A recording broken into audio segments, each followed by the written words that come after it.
नमस्कार, इस खास कार्यक्रम में आपका स्वागत है। मैं हूं कविता। आज हम बात करेंगे डेंगू के बारे में, जो शहर दर शहर फैल रहा है। मॉनसून में फैलने वाले बुखार और फ्लू में डेंगू सबसे अधिक खतरनाक माना जाता है। इसका कारण यह है कि इस बुखार के दौरान पीड़ित व्यक्ति की प्लेटलेट्स बहुत तेजी से गिरने लगती है। प्लेटलेट्स वो रक्त कोशिकाएं होती हैं जो हमारे शरीर की रोग प्रतिरोधक क्षमता को मजबूत बनाने का काम करती है। साथ ही शरीर से बहने वाले खून पर थक्का जमाने का काम करती है। लेकिन डेंगू का वायरस इन प्लेटलेट्स को तेजी से कम कर देता है। डेंगू के ज्यादातर लक्षण आम वायरल फीवर जैसे ही होते हैं, इसलिए कई बार बुखार आने पर भी लोग वायरल समझकर नजरअंदाजी करते हैं। ऐसे में डेंगू के बारे में जानकारी होना जरूरी है। ये पता होना चाहिए कि डेंगू आखिर कैसे फैलता है और अगर इसके लक्षण नजर आए तो सबसे पहले आप क्या करें। इस पर चर्चा के लिए हमारे साथ स्टूडियो में मौजूद है डॉक्टर राकेश परिवाल। डॉक्टर राकेश परिवाल, सबसे पहले तो आपका स्वागत है हमारे स्टूडियो में। लक्षण हम सभी को पता है डॉक्टर, बुखार आता है, मांसपेशियों में दर्द होता है, लेकिन वार्निंग साइंस कौन कौन से हैं और कब अलार्मिंग सिचुएशन आ जाता है? कहना बहुत मुश्किल है। शुरू जैसे आपने कहा वायरल की जैसे ही शुरू होता है, कुछ खास ऐसा है कि डेंगू में शरीर दर्द बड़ा गजब का होता है। We also call it break bone fever. ऐसा लगता है जैसे हड्डियों का चूरमा निकल गया हो, और आंखों के पीछे बहुत ज़्यादा दर्द होना, सर दर्द होना, बदन दर्द होना, ये सब वायरल फीवर में भी देखा जाता है। डेंगू में शायद ये ज़्यादा कॉमन है, और ज़्यादातर लोग जो हमारे पास पहले कुछ दिनों में आते हैं उनके मेनली लक्षण बुखार और सर दर्द का और बदन दर्द का होता है। उस समय ये बता पाना बहुत मुश्किल है कि ये डेंगू है या नहीं। किसी किसी को अगर रैश होता है स्किन पे, लाल लाल धब्बे से निकल जाते हैं, तब क्या पता हम बता पाएँ कि डेंगू की संभावना ज़्यादा है। फिर भी टेस्ट करने पे ही पता चलता है कि डेंगू है। डॉक्टर, डेंगू के बुखार या तो माइल्ड होते हैं या तो सीवियर होते हैं, तो क्या दोनों के लक्षण अलग अलग होते हैं? बिल्कुल बिल्कुल। देखिए, हम ये जानते हैं कि एक वायरल इन्फेक्शन की तरह है, लेकिन जो हम देख रहे हैं वो ये है कि डेंगू में ऑर्गन फेलियर शुरू हो जाता है। डेंगू में जॉन्डिस होना, लीवर का सूजना, लीवर के एंजाइम्स बढ़ना बहुत कॉमन है। We call it dengue hepatitis. Brain dysfunction, dengue encephalopathy, platelet destruction जैसे आपने कहा ही, थ्रोम्बोसाइटोपिनिया जो बहुत सीवियर तक भी होता है। लेकिन सिर्फ प्लेटलेट कम हो जाए, उसकी वजह से जान जाए या बहुत जोखिम हो जाए, ऐसा कम देखा जाता है। लेकिन जब ऑर्गन फेलियर शुरू हो जाता है, जब आपका ब्लड प्रेशर गिरने लग जाता है, जब आपके अंदर ब्लीडिंग शुरू हो जाती है, जिसको हम लोग डेंगू हेमोरेजिक शॉक बोलते हैं, इंटरनल ब्लीडिंग होती है। बिल्कुल, और इंटरनल लीकीनेस भी होता है। जो खून आपके कोशिकाओं में, आर्टरीज में रहना चाहिए, वो उनसे बाहर निकल जाता है, जिसको हम कैपिलरी लीक सिंड्रोम बोलते हैं। उसमें भी देखा गया है कि डेंगू घातक हो जाता है। अगर आप अलार्मिंग साइंस का पूछें, तो अगर आप डेंगू के साथ सांस की तकलीफ़ हो रही है, आपका ऑक्सीजन लेवल कम हो रहा है, आप बहुत थके हारे से लग रहे हैं, या आपके सेंसेस थोड़े गुल होने लग गए हैं, आप कुछ उल्टा पुल्टा बोलने लग गए हैं, या फिर आपका पेशाब कम होने लग गया है, या पेशाब बिल्कुल पीला होने लग गया है, पेट में दर्द होने लग जाए, ऐसे में ये ज़रूरी है कि आप तुरंत मेडिकल फैसिलिटी के पास जाएं, अपनी जांच कराएं और क्या चल रहा है उसके बारे में जानें। बुखार के कितने दिनों बाद ये सीवियर लक्षण दिखने शुरू होते हैं? By the end of first week सब कुछ ठीक हो जाना चाहिए। तीसरे चौथे दिन बहुत अनफॉर्चुनेट सर्कमस्टांसेस में हम देखते हैं कि डेंगू कॉम्प्लिकेटेड हो जाता है, but generally towards the end of week, हफ्ते के अंत के समय या दूसरे हफ्ते में, ऐसे समय ही देखा गया है कि अगर डेंगू सुधर नहीं रहा है किसी का, तो थोड़ा सतर्क होना ज़रूरी है। सेकेंड वीक में कॉम्प्लिकेशंस बहुत ज़्यादा देखने को मिलते हैं। डॉक्टर, कहा यह भी जाता है कि विद इन आवर्स इसके लक्षण जो है वो गंभीर हो जाते हैं। सुबह तक अच्छा खासा इंसान, शाम होते होते क्रिटिकल हो जाता है। बिल्कुल, तो इसमें कितनी सच्चाई है? बिल्कुल सच्चाई है, क्योंकि आपका ब्लड प्रेशर अगर फॉल करने लग जाए और उसके बाद उसका इलाज ना हो पाए या उसे कंट्रोल कर पाना मुश्किल हो, तब आप अपनी जान 1-2 दिन में भी गंवा सकते हैं। तो घातक डेंगू में यही एक समस्या, और हमें ये भी जानना होगा कि डेंगू का कोई स्पेसिफिक इलाज नहीं है कि डेंगू के लिए ये दवाई है, आप ये लीजिए, इससे हम डेंगू का वायरस मार सकते हैं, ऐसा नहीं है। तो सिर्फ सपोर्टिव केयर पे ही पेशेंट बचता है, और ये ज़रूरी है कि ऑर्गन फेलियर होने से पहले आप अस्पताल पहुँचें। इलाज के बारे में हम बारीकी से बात करेंगे डॉक्टर, लेकिन क्या कोई इंसान जो पहले से डेंगू से पीड़ित है, उसे सीवियर डेंगू होने के चांसेस ज़्यादा होते हैं? बिल्कुल बिल्कुल, ऐसा सेकेंड हिट कहते हैं हम। इसीलिए towards the end of first week कोई बोलते हैं कि सेकेंडरी अगर एक कोई और सेरोटाइप से अगर आपका इन्फेक्शन हो जाए तो डेंगू, कॉम्प्लिकेटेड डेंगू होने के रिस्क ज़्यादा रहते हैं। बिल्कुल। तो जिन्हें पहले डेंगू हो चुका है उनके रिस्क ज़्यादा है। और हाई रिस्क कैटेगरी में कौन कौन आते हैं? जो वही जनरली जो इम्यूनो कॉम्प्रोमाइज लोग हैं, जो बुज़ुर्ग हैं, छोटे बच्चे हैं, पर हम देख रहे हैं कि ऑलमोस्ट सारी एज ग्रुप में डेंगू देखा गया है। ज़्यादातर अस्पताल में जो लोग हैं यंग और मिडिल एजड हैं जो कॉम्प्लिकेटेड डेंगू की वजह से एडमिट होकर रखे हैं। तो ये नहीं कहूँगा किसी एक उम्र में इसका प्रकोप ज़्यादा है, और ऐसा भी नहीं है कि आप अगर स्वस्थ हैं पहले से, यंग हैं, तो आपको कॉम्प्लिकेशन नहीं होगा, ऐसा बिल्कुल नहीं है। सीवियर डेंगू का क्या घर में ट्रीटमेंट का कोई स्कोप है? बिल्कुल नहीं, बिल्कुल नहीं। तो कब उन्हें तुरंत अस्पताल जाना चाहिए? जैसा कि मैंने कहा कि अगर आप ऐसा हो कि आपको चक्कर आने लग जाए, थकान रहने लग जाए, आपका बुखार उतरता ही ना हो, पेशाब कम हो जाए, पेट में दर्द हो जाए, खा नहीं पाए, सांस की तकलीफ़ होने लग जाए, अगर आप ब्लड प्रेशर चेक कर पा रहे हैं घर पे, अगर ब्लड प्रेशर कम होने लग जाए, ऐसे में आपके सारे अंग काम करना बंद कर देते हैं। और ज़्यादातर ऐसे लोगों को इंटेंसिव केयर में रख के ही उनकी चिकित्सा करनी पड़ती है। तो ब्लड प्रेशर ड्रॉप होने के साथ ही इंटरनल ब्लीडिंग होती है जो ये संकेत देती है कि डेंगू अब सीवियर हो चुका है। डॉक्टर, IgM पॉजिटिव का क्या मतलब होता है? देखिए, डेंगू में हम जो टेस्ट करते हैं उसमें एक NS1 एंटीजन देखते हैं जो सबसे पहले पॉजिटिव होता है, और जो कहते हैं सबसे स्पेसिफिक होता है। मतलब अगर वो पॉजिटिव है तो 95% से ज़्यादा चांस है कि ये डेंगू ही है। ये कुछ दिन पॉजिटिव रहता है, उसके बाद हम एंटीबॉडी टेस्ट करते हैं। वो दो तरीके की होती है, IgM और IgG। IgM नियर इन्फेक्शन में, जब NS1 एंटीजन के लेवल कम होने लग जाते हैं तब हम IgM देखते हैं। ये लक्षण होने के कुछ 2-3 दिनों में, कभी पहले दिन पे 5-6 दिनों में मिलता है, और कई दिनों तक पॉजिटिव रहता है। तो ऐसा देखा गया इन दिनों कि पेशेंट बहुत कुछ अलग तकलीफ के साथ भी आते हैं और उनका IgM पॉजिटिव रहता है। इसका मतलब ये नहीं है कि सब कुछ डेंगू की वजह से है, लेकिन इसका मतलब ये है कि शायद इनको नियर पास्ट में डेंगू हुआ है। अगर पहले भी डेंगू से पीड़ित हो चुके हैं तो IgM पॉजिटिव रहता है? कई दिनों तक, कई दिनों तक IgM पॉजिटिव रहता है। डॉक्टर, खबरें ये भी हैं कि डेंगू संक्रामक होता है। क्या वाकई में डेंगू संक्रामक है? बिल्कुल बिल्कुल, तो मच्छर से होता है, एक इंसान से दूसरे इंसान तक फैल सकता है। बिल्कुल बिल्कुल फैल सकता जी बिल्कुल। तो है। ये प्रोटेक्शन लेने के लिए कहते ही हैं। ये अस्पतालों के लिए भी हिदायत थी कि अगर डेंगू पॉजिटिव पेशेंट है तो उनको नेट में ही रखना है। घर पे भी ये कहते हैं जब भी डेंगू पॉजिटिव पेशेंट हो, क्योंकि मच्छरों पे हम कितना कंट्रोल कर पाएंगे पता नहीं, लेकिन मच्छर उस आदमी को काट ना सके इसके अगेंस्ट में प्रोटेक्शन लिया जा सकता है। जनरली नेट यूज़ करते हैं, मच्छरदानी जिसे कहते हैं, और इससे पेशेंट भी प्रोटेक्टेड रहता है फर्दर डेंगू इन्फेक्शन से, और जो उनके आसपास जो रहते हैं वो भी प्रोटेक्टेड रहते हैं। डॉक्टर, हमने सीवियर डेंगू के बारे में बात कर ली। अगर बात करें माइल्ड डेंगू के बारे में, तो माइल्ड डेंगू को ठीक होने में कितने दिन लगते हैं? हफ्ते भर में तो ठीक हो ही जाना चाहिए, और ज़्यादातर वो वायरल जैसे ही रहते हैं। आप जब फीवर कम होता है, शरीर बेहतर लगने लग जाता है, फिर बुखार आता है, दर्द रहने लग जाता है, एक सा रहता है, कुछ दिन तकलीफ़ रहती है पेशेंट को, ठीक हो जाते हैं।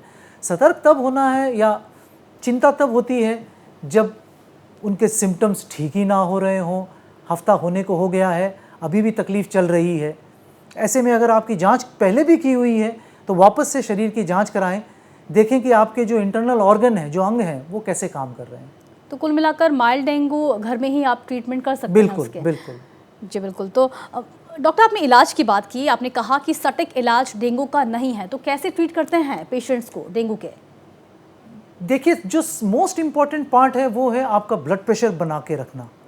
तो इसमें fluid therapy is one of the most common form, सेलाइन से दे के करते हैं। हालांकि ये मॉनिटर्ड होना चाहिए, पानी पीने जैसा नहीं है, और उससे हम आपका ब्लड प्रेशर मेंटेन करने की कोशिश करते हैं। आपके प्लेटलेट्स कम हो जाए तो प्लेटलेट ट्रांसफ्यूज़ करते हैं। कभी कभी इस प्लेटलेट का डिस्ट्रक्शन ना हो, वो नष्ट हो जाते हैं शरीर में, ये ना हो उसके लिए भी दवाइयाँ देते हैं। और जिनको सांस की तकलीफ़ हो रही हो उनको ऑक्सीजन दिया जाता है। कभी कभी किसी को वेंटिलेशन की ज़रूरत पड़ती है। ब्लड प्रेशर को बढ़ा के रखने के लिए ब्लड प्रेशर की दवाइयों का इन्फ्यूजन की ज़रूरत पड़ती है। ये सपोर्टिव केयर है, जो बेसिक ऑफ क्रिटिकल केयर है कि आपके सारे अंग सही चलते रहें। जिनको हम सपोर्ट कर सकते हैं, जैसे प्लेटलेट को प्लेटलेट ट्रांसफ्यूज़ करके सपोर्ट कर सकते हैं। आपकी किडनी अगर काम नहीं कर रही हो तो आपको डायलिसिस करके उसको रोकथाम कर सकते हैं, ऑक्सीजन दे सकते हैं, वेंटिलेट कर सकते हैं, न्यूट्रिशन प्रोवाइड कर सकते हैं, ब्लड प्रेशर मेंटेन कर सकते हैं। ये सारा बेसिक है डेंगू के मैनेजमेंट के लिए। ये बात ज़रूर जाने की हालांकि स्पेसिफिक इलाज नहीं है, लेकिन अगर आप समय पे अस्पताल पहुंचते हैं और हम ये सब कुछ कर सकते हैं, इंटेंसिव मॉनिटरिंग एंड मैनेजमेंट, ज़्यादातर लोगों को हम बचा सकते हैं, क्योंकि ये कोई परमानेंट इलनेस नहीं है। आप डेंगू से अगर उभर जाते हैं तो जितने भी अंग आपके खराब हुए थे वो सारे फिर से काम करने लग जाते हैं। So it's an acute fully reversible condition. Unfortunately कुछ पेशेंट्स अपनी जान गंवा देते हैं, बिल्कुल, कुछ इसलिए भी कि वो अस्पताल देर से आते हैं और कुछ इसलिए भी कि अस्पताल आने के बावजूद भी ऐसी अवस्था में होते हैं जिस अवस्था से हम उन्हें निकाल नहीं पाते हैं। जी बिल्कुल, तो डॉक्टर के ऑब्जर्वेशन में रहना बहुत ज़रूरी है, क्योंकि कभी भी घातक हो सकता है डेंगू। हम बातचीत के दौर को आगे भी जारी रखेंगे, लेकिन फिलहाल लेंगे एक छोटा सा ब्रेक।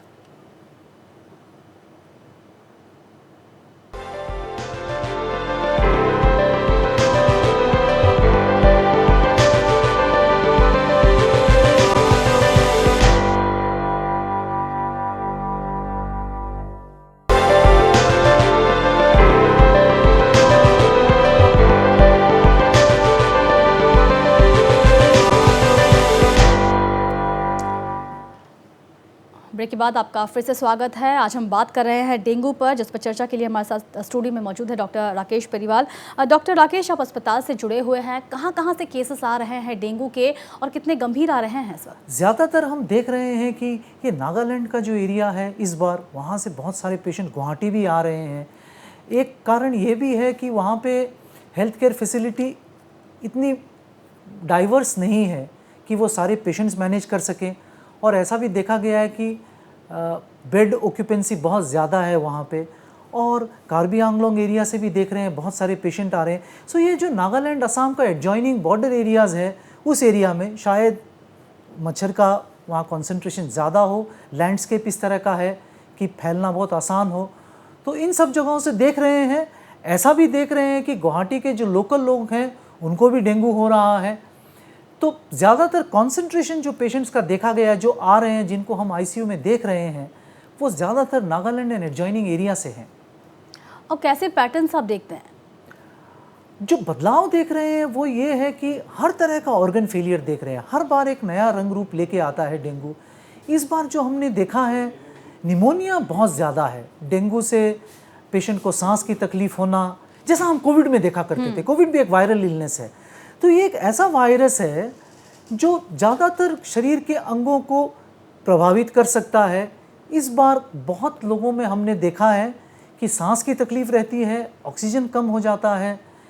डेंगू हेमोरेजिक फीवर तो हमने हमेशा से सुना है, लेकिन ये डेंगू हेपेटाइटिस, डेंगू से रीनल फेलियर, डेंगू से निमोनिया, ये कुछ नया सा रूप देख रहे हैं। हालांकि ये सब कुछ देखा गया है, लेकिन हो सकता है कि हम कॉम्प्लिकेटेड पेशेंट देखते हैं जब 1 हफ्ता 2 हफ्ता ऑलरेडी गुजर चुका है, तो कहीं ना कहीं इस वजह से भी ऐसा हो सकता है। लास्ट मोमेंट पर लोग पहुंच रहे हैं इलाज के लिए, तो ये भी जागरूकता की कमी की वजह से हो रही है। जागरूकता की कमी भी है, और आप ये भी समझिए कि संक्रमण है। कभी कभी एक गांव में, एक पूरे परिवार में ज़्यादातर लोग ग्रस्त हैं। स्वास्थ्य सेवाएं ऐसे में उनको मुहैया कराना मुश्किल हो सकता है। अस्पतालों में बिस्तर की कमी हो जाती है। ऐसे भी ये मानसून का टाइम है, हर तरह का इन्फेक्शियस, आप ऐसा नहीं है कि सिर्फ डेंगू हो रहा है, फ्लू के केसेस भी देखते हैं। ज़्यादातर बाकी इन्फेक्शंस भी इस समय बरसात के समय बढ़ जाते हैं। सो ये जो कम्युनिकेबल डिजीज़ेज़ हैं, इनका इंसिडेंस बढ़ जाता है। बहुत लोग इस वजह से अस्पताल जाते नहीं हैं, क्योंकि बुखार वो जानते हैं अनूमन होता रहता है, जांच नहीं करवाते हैं। जब ऐसा होता है कि स्थिति बिगड़ने लग जाती है, तब डॉक्टर के पास जाते हैं। तो दोनों सी बात है, एक तो कि पेशेंट्स भी ज़्यादा हैं, हेल्थ केयर फैसिलिटी सही है, लेकिन उस समय जब संक्रमण ज़्यादा हो तो बिस्तरों की और डॉक्टरों की कमी हो जाती है, और साथ ही साथ लोग भी सतर्कता नहीं बरतते हैं, देर से आते हैं, जिस वजह से हमने देखा है कि बिगड़ते हुए डेंगू के केसेस बहुत दिख रहे हैं। डॉक्टर, अमूमन बुखारों को रोकने के लिए इन्फ्लुएंजा वैक्सीन दिया जाता है। क्या इन्फ्लुएंजा वैक्सीन डेंगू के संक्रमण को रोक सकता है? नहीं रोक सकता है। इन्फ्लुएंजा से आप इन्फ्लुएंजा को ही रोक सकते हैं, लेकिन सरकार ने ऐसा कहा है कि आप इन्फ्लुएंजा की वैक्सीन हर साल लें। एक बात का ध्यान रखें कि इन्फ्लुएंज़ा ऐसे लोगों को ज़्यादा होता है जिनका स्वास्थ्य पहले से ख़राब हो, और अगर कोई भी बीमारी के ऊपर आपको फ्लू हो जाए या फ्लू के बाद आपको बैक्टीरियल निमोनिया होने के इंसिडेंस बढ़ जाए, तब देखा जाता है कि घातक ज़्यादा होता है। इसलिए ये हम सबको कहेंगे कि ये सीज़न है यहाँ पे इन्फ्लुएंज़ा की वैक्सीन लेने का। आप सभी इन्फ्लुएंज़ा की वैक्सीन लें। डेंगू से तो नहीं बचेंगे, लेकिन एक और वायरल इलनेस से ज़रूर बच पाएंगे। डॉक्टर, सवाल ये भी है कि जून से अक्टूबर ये पिक टाइम होता है डेंगू के फैलने का, क्या इसके बाद भी डेंगू पनप सकता है, बढ़ सकता है? ये पैटर्न तो बड़ा अजीब है। हालांकि हमने सीजनली कहा है, इसी दौरान होता है, क्या पता मच्छरों का पैटर्न ऐसा है या पानी कलेक्ट होता हो हर जगह पे, मौसम की वजह से, बरसात की वजह से हो सकता है। लेकिन 2-3 महीने करीब हो चुके हैं ऑलरेडी चलते हुए, और अभी भी हमने ये सिलसिला बंद होते देखा नहीं है।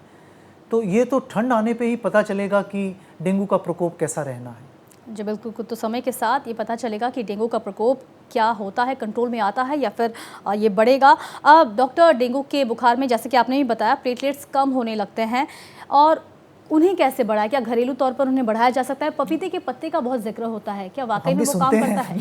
क्या वाकई में वो काम करता है? पर्सनली मालूम नहीं। एक लेकिन पैटर्न है कि सिर्फ आपको डेंगू है, सिर्फ आपके प्लेटलेट्स कम हो रहे हैं, बाकी सब कुछ सही चल रहा है। ज़्यादातर हम देखते हैं कि धीरे धीरे प्लेटलेट फिर से बढ़ने लग जाते हैं। इसलिए प्लेटलेट देने की ज़रूरत खास नहीं पड़ती है, अनलेस कि आपको कहीं से खून का रिसाव हो रहा हो, ब्लीडिंग हो रही हो। और 40,000 के प्लेटलेट के नीचे हम कहते हैं कि सतर्कता बढ़ जानी चाहिए, लेकिन 10,000 20,000 प्लेटलेट होना कोई बड़ी बात नहीं है। बगैर ट्रांसफ्यूजन के भी ये पेशेंट ठीक हो जाते हैं। तो ये एक नेचुरल हिस्ट्री है। उसी में अगर आप कुछ दवाई लें, कोई एक पत्ता खा रहे हैं और आप देखते हैं कि आपका प्लेटलेट बढ़ने लग गया है, तब आपको ऐसा मन में होता है कि इस वजह से मेरा प्लेटलेट बढ़ने लग गया है। ये हम ज़रूर देखते हैं। ऐसा घरेलू इलाज कोई ना करे जिससे आपका स्वास्थ्य को कोई हानि हो, ये मैं ज़रूर कहूँगा।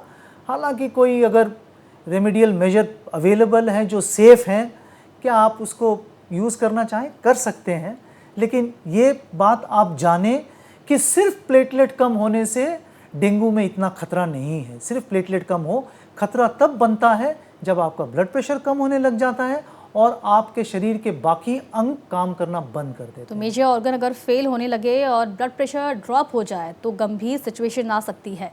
डॉक्टर, डेंगू के मच्छर जो हैं वो दिन में काटते हैं और साफ पानी में पनपते हैं, ये कहा जाता है।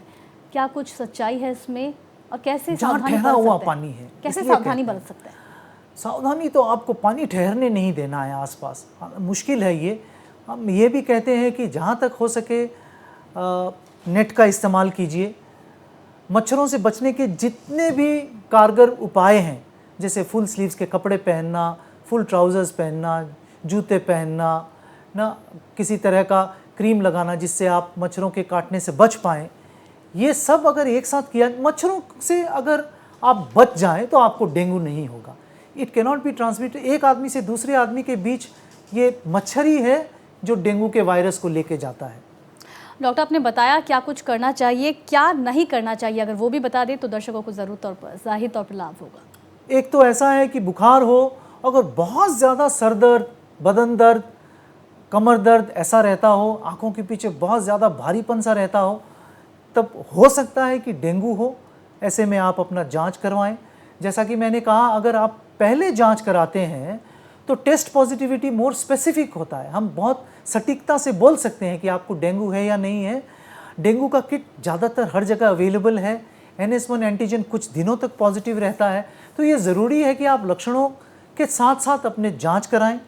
अगर आपकी स्थिति में थोड़ी सी भी देख रहे हैं कि बिगड़ती हुई है या सुधार नहीं आ रहा है या कुछ दिन गुजर गए हैं लेकिन कुछ बेहतरी नहीं आ रही है, ऐसे में ज़रूरी है कि बाकी जांचें भी कराएं। डेंगू के अलावा कि कोई और तरह का इन्फेक्शन तो नहीं है, और अगर डेंगू ही है तो आपके इंटरनल ऑर्गन्स कैसे काम कर रहे हैं। नॉर्मल जांचें हैं जो हर लेबॉरेटरी में छोटी छोटी जगह भी हो जाती हैं, जिनसे हम पता कर सकते हैं। आप अपने घर पे अपना ब्लड प्रेशर चेक कर सकते हैं, ऑक्सीजन सैचुरेशन चेक कर सकते हैं, पल्स चेक कर सकते हैं, आपको पेशाब कैसा हो रहा है ये देख सकते हैं, आप खा पा रहे हैं कि नहीं, इन सब पे ध्यान रखना है। और ऐसे में कहीं भी बिगड़ती स्थिति हो तो अस्पताल जाना है। आपको ये बात ज़रूर जानना है कि आपको बिगड़ने से पहले अस्पताल पहुंचना है।